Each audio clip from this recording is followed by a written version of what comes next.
వాస్తవంగా ఈ సచివాలయ వ్యవస్థ ఏర్పడిన తర్వాత వివక్షలతో కూడి మనం అందరూ బాధిస్తున్నాయి. ఎవరో ఒకరు నాకు డిపార్ట్మెంట్ నా డిపార్ట్మెంట్ ప్రతి ఒక్కరు కూడా అదే బతుకుంది. ఇక్కడ ఇంకా కొత్త బతుకు ఏముంది? ఆ బతుకు మాత్రమే కదా జేఏసీ ఏర్పడింది. ఇన్ని డిపార్ట్మెంట్ని ఏకదాటిపై తీసుకొచ్చి ఒక నాయకత్వాన్ని ఏర్పాటు చేసుకొని ఒక జేఏసీని ఏర్పాటు చేయడం జరిగింది. సుమారు గ్రామ సచివాలయంలో 11 డిపార్ట్మెంట్లు, వార్డు సచివాలయంలో 10 డిపార్ట్మెంట్లు ఉంటే ఒక్కొక్క డిపార్ట్మెంట్కి 3-4 సంఘాలు ఉన్న పరిస్థితి నుంచి ఒక ఏకైక సంఘం ఒక జేఏసీ ఏర్పాటు చేయాలని కొంతమంది నాయకులు కొంతమంది మేధావులు కష్టించి ఒక జేఏసీని ఏర్పాటు చేయడం జరిగింది. దాని ఇంపార్టెన్స్ తెలుసా? ఎక్కడ ఏ పాజిటివ్ ఉన్నా దానికి ఆపోజిట్ రివ్యూ కూడా ఉండాలి. దాన్ని మనం యాక్సెప్ట్ చేయగలగాలి. ఆ యాక్సెప్ట్ చేసుకుంటూ కూడా మనం ముందుకు వెళ్ళగాలి. చాలా మంది మిత్రులు అడుగుతున్నారు, ఇందుకు 2 జేఏసీలు వచ్చినాయి, ఏమయ్యా ఇప్పుడున్న నాయకులు ఇంకొక జేఏసీని ఏర్పాటు చేయాలని చెప్పారా? వీళ్ళు ఏం చెప్పారో ఏం చేశారో ఎలా జేఏసీ నాయకులు అయ్యా ప్రతి దానికి ఆన్సర్ చెప్పారు. విత్ ప్రూఫ్ నేను మాట్లాడతాను. వితౌట్ ప్రూఫ్ కాదు, విత్ ప్రూఫ్. మాట్లాడండి. ఆర్టికల్ 309 ప్రకారం మనం అందరం కూడా ఏ ఉద్యోగైనా యూపీఎస్ కానీ ఏబిపిఎస్ కానీ మనకి ఎంపోజ్ స్టేట్ పార్లమెంట్ కానీ స్టేట్ లెజిస్లేచర్ కానీ ఒక ఉద్యోగం రిక్రూట్ చేసే అధికారం మనకు ఉంటుంది గవర్నమెంట్. అయితే అలాగే 243 అమెండ్ చేసి ఈ వ్యవస్థని ఎక్స్పాండ్ చేయాలని అర్బన్ కానీ రూరల్ కానీ ఎక్స్పాండ్ చేయడానికి మనం రిక్రూట్ చేయడం జరిగింది. ఇంకా ఆ రోజే కదా మన వ్యవస్థ మొదలైంది. ఆ రోజు నుంచే కదా నాయకులు పుట్టాలి. మధ్యలో కాదు కదా వ్యవస్థ ఏ రోజు మొదలైందో ఆ రోజు పుట్టిన నాయకులు ఈరోజు ఎలా చెప్తాను చూడండి. వాస్తవాన్ని రండి, వాస్తవాలే. మనకి ఎందుకు 20 నెలలు లేకపోతే మన ప్రొఫెషన్ డిక్లరేషన్ 9 నెలలు మనం 15,000 చెప్పడానికి ఎన్ని నెలలు ఉద్యోగం చేస్తాము? 2 సంవత్సరాల 9 నెలలు చేస్తాం 15,000 చెప్పడానికే. నేను సుగ్రీవుడికి హనుమంతుడి ఇచ్చిన మా నాయకుడు ఏంటి అని చెప్పిన దానికి ఒక నిర్వచనం చెప్తాడు. దానికి చెప్తాడు, అది మా నాయకత్వం చెప్తాను. ఒకటి ధృతి అంటే మా నాయకుడు ధైర్యవంతుడు అని శ్రీరామచంద్రుడి గురించి మనకు చెప్తాడు హనుమంతుడు. మా నాయకుడికి సుగ్రీవో నీకు ఒక్కడే కలిసి సాయం చేయగలని చెప్తాడు. మా నాయకుడు ధైర్యవంతుడు. దృష్టి విజం, మా నాయకుడి విజం ఉంది. ఏంటో విజం ఏం చేశాడని చెప్తాడు మళ్ళీ. ఓకే, అదే విధంగా మా నాయకుడి ఇంటలెక్చువల్ విధానం అది కూడా ఉందని మేము చెప్తాం. ఎందుకంటే 2 సంవత్సరాల 9 నెలలు మనకు లేట్ అయిపోయింది. అయితే జరిగిపోయింది, కానీ దాని గురించి మనం ఏం చేయాలి? అందుకోసమనే ఎప్పుడైతే ఉద్యోగంలో జాయిన్ అయ్యామో ఆ రోజు నుంచి మన సర్వీస్ రెగ్యులేషన్ చేయాలి, నాషనల్ ఇంక్రిమెంట్స్ ఇవ్వాలి, అదేవిధంగా ఏరియస్ కూడా ఇవ్వాలి. ఆ 2 సంవత్సరాల 9 నెలలు మన కన్స్టిట్యూట్ కి ఇలాంటి గ్రామ సచివాలయం అవసరం కాదు. ఏ వ్యవస్థలో కూడా ఉద్యోగం రిక్రూట్మెంట్ అయిన తర్వాత ఎవరికి కూడా కాన్సల్టేటెడ్ వేతన ఉద్యోగం లేదు. ఆ రోజే కదా మన వ్యవస్థలో ఉన్నాం. అయిపోయింది 9 నెలలు లేదు, అది వ్యవస్థే. అప్పుడు ఏం చేస్తారంటే ఆలోచించారు ఒక నాయకుడు, ఏ ఉద్యోగ నాయకుడైనా మనం ప్రభుత్వానికి ఫస్ట్ మనం ప్రైవేట్ డొమైన్లో ఉన్నామా లేదా, ఒకవేళ లేకపోతే మనం ప్రైవేట్ డొమైన్ తీసుకెళ్ళాలి. అంటే వీ హావ్ టు పుస్తకాలు private domain to the government. అంటే మనలో మనం ప్రైవేట్ చేయడానికి నాయకుడు ప్రయత్నించాలి. అదే ప్రయత్నం మనం చేశారు. అందుకనే నేషనల్ ఇంక్రిమెంట్స్ ఇవ్వాలి, అట్ ద సేమ్ టైం మనకి ఏదైతే ఏరియాస్ ఉండాలి అది కూడా తెలియజేశారు. ఓకే, ఆ రోజు మనకి 2 సంవత్సరాలు 9 నెలలు అయిపోతే రెగ్యులర్ అయిపోయింది. ఆ తర్వాత ఏంటంటే ఉద్యోగ సర్వీస్ లిస్ట్ ఓపెన్ చేయాలి కదా. సర్వీస్ లిస్ట్ ఓపెన్ చేయడానికి ఇన్ని ఇబ్బందులు పెట్టారు. ఎక్కడైనా ఉద్యోగ సర్వీస్ లిస్ట్ ఓపెన్ చేయాలి, అది ప్రధానమైనది కాదు. ఉద్యోగ హార్డ్ సర్వీస్ లిస్ట్ అనేది నీకు ఏ బెనిఫిట్స్ రావాలన్నా ఏం జరగాలన్నా సర్వీస్ లిస్టే. ఆ సర్వీస్ లిస్ట్ కోసం ఎక్కడున్న సంఘ నాయకుల రిప్రజెంటేషన్ ఇచ్చి ఈ గ్రౌండ్ లెవెల్ ఈ సమస్య ఉంది, కానీ మీరు ప్రతి దానికి జిఎస్డబ్ల్యూఎస్ నుంచి ప్రతి ఇన్స్ట్రక్షన్ కూడా ఈ నాయకులు మన రజాక్ కావచ్చు కానీ నిఖిల్ కావచ్చు కానీ సో నాయకులు అందరూ కూడా రిప్రజెంటేషన్ ఇచ్చాక ఆ రోజు వీళ్ళు కూడా అక్కడ ఏమైనా మెన్షన్ చేశారండి ఫండమెంటల్ రూల్స్ 26 ప్రకారము, అదేవిధంగా పెన్సీ అంటే AP state and subordinate service rules ప్రకారము ఈ ప్రొవిజన్ డిక్లేర్ అయిన ప్రతి ఉద్యోగి కూడా ఇంక్రిమెంట్స్ ఇవ్వాలి. వీళ్ళు కూడా అన్ని ఫండమెంటల్ రూల్స్ వర్తిస్తాయి. వీళ్ళ పీరియడికల్ ఇంక్రిమెంట్స్ ఇవ్వాలి అని ప్రతి నోటీస్ లో కూడా మన యొక్క అసోసియేషన్ యొక్క రెఫరెన్స్ ఉంది. ఆ నాయకుల ఎవరి నుంచి 2020 నుంచి ఎవరైతే పోరాడుతున్నారో ఆ నాయకులతో మనం ఈరోజు జేఏసీ స్థాపించాం. ఆ విధంగా వెళ్తున్నాం. కానీ ఈ వ్యవస్థ ఏర్పడడానికి ఒక జేఏసీ గ్రౌండ్ లెవెల్ తీసుకురావడానికి ఒక సమయం పడుతుంది. ఒక డిపార్ట్మెంట్ లో ఉద్యోగం మనమే ఒక తాటికి రానప్పుడు 1,20,000 మంది ఉద్యోగుల్ని 21 డిపార్ట్మెంట్లు వీళ్ళందరూ ఒక తాటిపై తీసుకురావడానికి ఎంత కష్టమైన పని. వాళ్ళు కూడా మన్నాడు సాధారణ ఉద్యోగులే కాదు, ఏదైతే మీరు వ్యవస్థలో మీరు ఎదుర్కొంటున్నారో, ఏదైతే పనులు మేము మనం చేస్తున్నామో అదే పనులు వాళ్ళు కూడా చేస్తున్నారు కదా. లేదా దీంట్లో ఎవరు నాయకులు ఎగ్జామ్స్ ఉందా ఏమైనా ఏదైనా పని నుంచి ఎగ్జామ్స్ ఇచ్చారు ఏదైనా నాయకుడికి చెప్పండి. పోయి మనం ఏమైనా గుర్తింపు సంఘాల నాయకులుమా? ఓడి ఉండడానికి ఏ గుర్తింపు సంఘాల నాయకులు పోరాడుతున్నాం. గవర్నమెంట్ లో మన డైరెక్ట్గా మనం ప్రయత్నిస్తున్నాం, మన యొక్క హక్కుల కోసం ప్రయత్నిస్తున్నాం. అదే మార్పులు నెక్స్ట్ నేను ఏం చెప్పాను, ఇంక్రిమెంట్స్ కోసం అక్కడే జరిగింది, సర్వీస్ లిస్టులో ఇంక్రిమెంట్ జరిగింది. అయినా ఇంకొక విషయం మీకు తెలుసండి, మనకు అందరికీ కూడా ఏపీసీఎస్ కాంట్రాక్ట్ 1960 కూడా వచ్చేస్తాయి, సిసిఆర్ రూల్స్ వచ్చేస్తాయి. కానీ 1932 లీవ్ రూల్స్ మనకు వచ్చాం. వాస్తవం ఇది. మీకు ఎన్నో సవాళ్ళు ప్రశ్న 1932 లీవ్ రూల్స్ మనకి ఎందుకు వచ్చాం మీకు ఎవరైనా తెలుసండి. ఎల్పీసీ అంటే లీవ్ అండ్ ట్రావెల్ కన్సల్. మనం ఎవరైనా మన ఉద్యోగం మనం ఎవరైనా ఇట్లా చేస్తున్నామా? ఏదైనా లీవ్ ఎంగేజ్మెంట్ మనీ ఎప్పుడైనా వచ్చిందండి మీకు? అంతే కదా.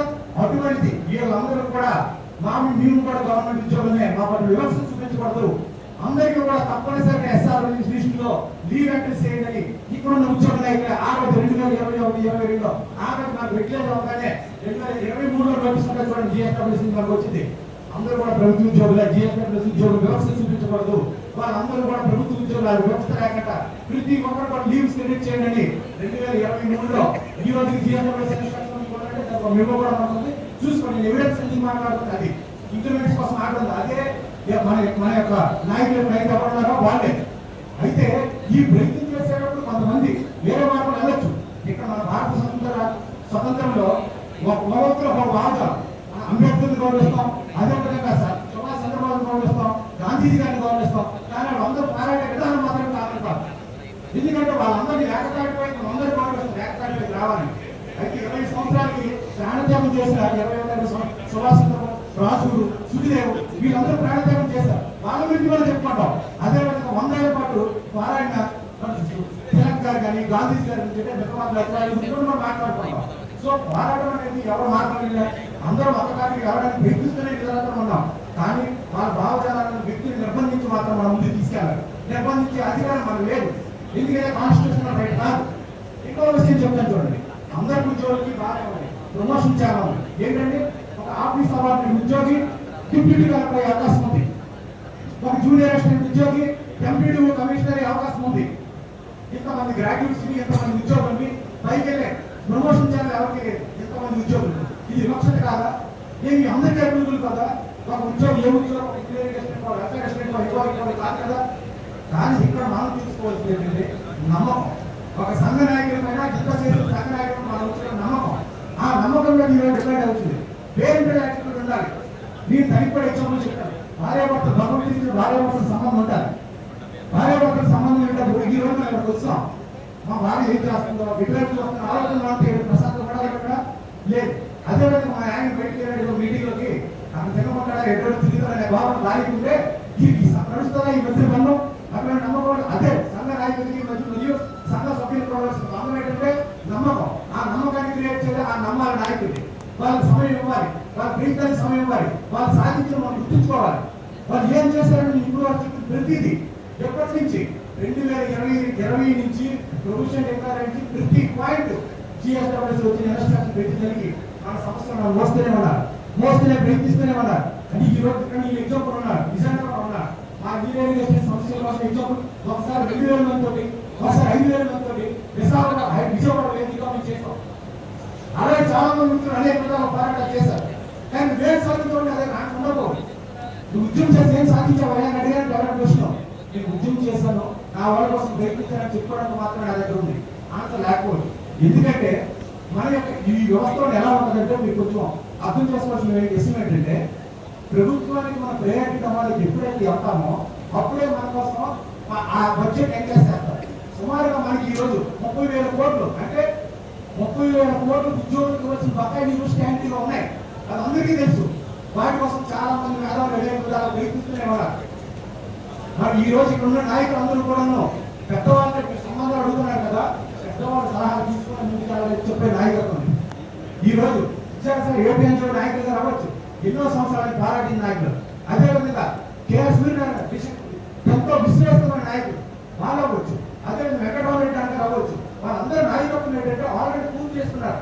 వాళ్ళ యొక్క కమ్యూనిటీ కోసం, వాళ్ళ ఉద్యోగాల వాళ్ళ ప్రొడక్ట్స్ కోసం ఫైట్ చేసి నిలబడి సాధించుకున్న నాయకులు. వాళ్ళ యొక్క సలహాలతో తీసుకుని వెళ్తే మనతో ఒక సంబంధం పక్కన పెట్టండి. సలహాలు తీసుకుని వెళ్తే నువ్వేం తప్పు చేస్తున్నావో, నువ్వు చేసే మిస్టేక్ ఏంటి దాని గుర్తించి మనకు తెలియజేస్తావు. అది నువ్వు ఆచరించుకో. కానీ వాళ్ళ కన్సల్ట్ అదే అటువంటి నాయకులు చాలా మంది ఉన్నారు. నేను ఎగ్జాంపుల్ చెప్తాను పెద్ద నాయకుల గురించి. ఇది నేను చెప్పాల్సిందండి. ఇంకో విషయం ఏంటంటే నమ్మకమైన పునాదుల మీద మాత్రమే సంఘం నిలబడగలరు. ఒకరిని ఒకరు నమ్మాలి. ఏం చేశారు సంఘ నాయకులను గుర్తించాలి. అందరూ చెప్పుకోలేరు వాళ్ళు చేసిన పనులు. ఎన్నిసార్లు చేసిన సబ్స్క్రీన్ ఉంటారో అసలు చేస్తాను ఎన్నిసార్లు ఆ రోజుకి కొంతమంది సంఘానికి వస్తే కూడా తెలియదు. ఈ రోజు ఒక త్రాటిపైకి రాకపోవడానికి కారణం ఏంటో తెలుసా? ఉద్యోగ చైతన్యం లేదు. ఉద్యోగ చైతన్యం కావాలి. ఉద్యోగ చైతన్యం వచ్చాకే కార్యాచరణ చెయ్యాలి. ఉద్యోగ చైతన్యం కోసం ఇప్పుడు ఈ సంఘం ప్రయత్నిస్తుంది. ఈ రోజు ఇక్కడ సభ అయినా సరే ఎంపీడీ ఆఫీస్కి వెళ్ళాలి, కానీ బ్లాక్ పార్టీస్ కానీ వెళ్ళాలంటే ఒకటి ప్రజల్లోకి వెళ్ళాలి, రెండు ఉద్యోగులకు వెళ్ళాలి. ఈ రెండు భావజాలను ఉద్యోగులకు తీసుకెళ్ళాలి. ఆ రోజు మాత్రం ఉద్యోగ చైతన్యం వస్తుంది.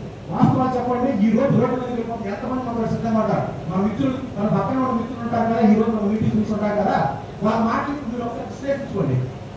ఎవరో వెళ్తారే చేస్తారే, కానీ ఆ వ్యక్తి ఎవరైతే ఉన్నారో ఆడి రక్తం కూడా మారాలి. అది జరగాలంటే అనేక కార్యాచరణ మనం చేస్తూ ఉండాలి. అందుకే ఒకసారి ఉద్యోగ కార్యాచరణ మా ఎజెండా కాదు, అనేక కార్యాచరణ చేసి ఉద్యోగ చైతన్యం పెంపొందించిన తర్వాతే ఒక ఉద్యుక్తమైన కార్యాచరణ ప్రకటిస్తామనే ఉద్దేశంతో మన ప్రెసిడెంట్ గారు, చైర్మన్ గారు కానీ, మన సెక్రటరీ గారి జనరల్ కానీ, మన కన్వీనర్ కానీ ప్రతిసారి చెప్పింది అదే. ప్రజలకు మేము వెళ్ళాలి, ఉద్యోగులకు మేము వెళ్ళాలి, ఉద్యోగ చైతన్యం జరగాలి, మనం కాన్ఫర్ చేస్తే అందరూ వెళ్ళాలి. చాలా మంది మిత్రులు అడిగారు కదా, మనం ప్రెసెంట్ చేయగానే గ్రౌండ్ లోకి వెళ్ళిపోవాలి. ఎలా వెళ్ళిపోవాలి? ఆ టీం రెడీ చేయాలి కదా. ఆ టీం రెడీ చేస్తే మన టైం కావాలి కదా. మనకు అందరికీ తెలుసు, మండల బాడీలు ఉండాలి, జిల్లా బాడీలు ఉండాలి, రాష్ట్ర కార్యవర్గం ఉండాలి. మండల బాడీని ఏర్పాటు చేసుకోవాలి, దానికి సమయం కావాలి. ఇంకో నేను అప్పీల్ చేసేదంటే ఈ జేఏసీ కార్యవర్గాన్ని నేను అప్పీల్ చేసేది ఏంటంటే, మిత్రులారా, మనం ఇమీడియట్ గానే మనం ఏవైతే మిత్ర సంఘాలు మనతో ఉన్నాయో వాళ్ళందరూ కూడాను వాళ్ళ యొక్క నాయకుల్ని ప్రతి జిల్లా నుంచి కూడా ఉన్న నాయకుల్ని ఏమనండి, వాళ్ళతోటి ప్రతి జిల్లాలో జిల్లా బాడీని, అదేవిధంగా మండల బాడీని ఏర్పాటు చేయండి. అప్పుడు దృఢమైన కార్యాచరణ ఎలా మీరు ఏర్పాటు చేస్తే ఆ మండలం తెలియదు, ఆ జిల్లా తెలియనప్పుడు ఆ కార్యాచరణ ఎలా అవుతుంది? సో గ్రామ వార్డు సచివాలయ మిత్రులందరికీ నా విన్నపం ఏంటంటే, మనం ఐక్యం కావాలి, మనలో చైతన్యం పెరగాలి. అది జరగాలంటే మనం మన గురించి ఆలోచించాలి. అది మనం చేయవలసింది. థ్యాంక్ యూ ప్రతి ఒక్కరికి కూడా అవకాశం ఇవ్వండి.